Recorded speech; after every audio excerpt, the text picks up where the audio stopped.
코스닥 같은 경우에는 뭐 상당히 좀 큰 폭으로 조정, 그리고 코스피는 약보합 수준 뭐 이 정도로 좀 마무리가 좀 된 상황으로 보시면 돼요.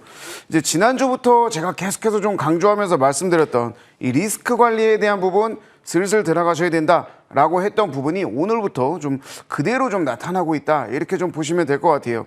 현재 시장을 보게 되면 코스닥 기준으로 했을 때 이제 박스권 하단이 이제 630 정도, 그리고 상단이 한 770, 이 정도로 봤을 때 이 730 정도까지는 그래도 적지 않은 수준으로 반등이 나온 이후에 슬슬 좀 힘이 떨어지는 그런 구간이다라고 이제 좀 볼 수가 있겠고요.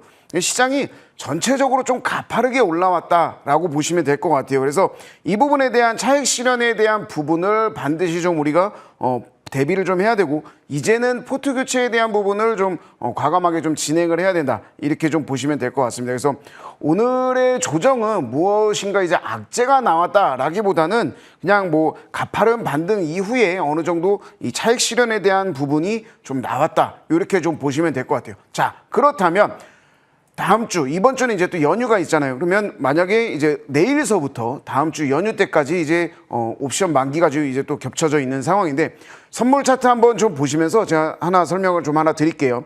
지금 현재 상태에서 위로 올라가든 아래로 내려가든 이거를 논한다라기보다는 지금 현재는 우리가 대비를 해야 되는 상황이라고 볼 수가 있는데, 제일 밑에 제가 그어놓은 선이 바로 317에서의 이 선물 지수고요.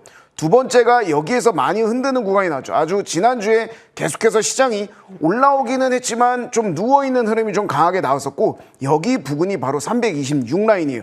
그리고 어제 오늘 바로 337까지 선물지수가 10포인트씩 계속해서 올라와주는 흐름이 나왔습니다. 그렇다면 선물의 마디가 지금 완성이 되어 있기 때문에 여기에서는 2, 3일 정도는 흔들고 위든 아래든 장 방향을 잡을 수밖에 없다. 그렇기 때문에 우리는 여기에 좀 대비를 해야 된다, 이렇게 좀 말씀을 드리면서, 현재 시장은 좀 강하다라기보다는 일단은 개별주 위주의 시장이 계속해서 좀 움직이는 흐름이 좀 나오고 있고요.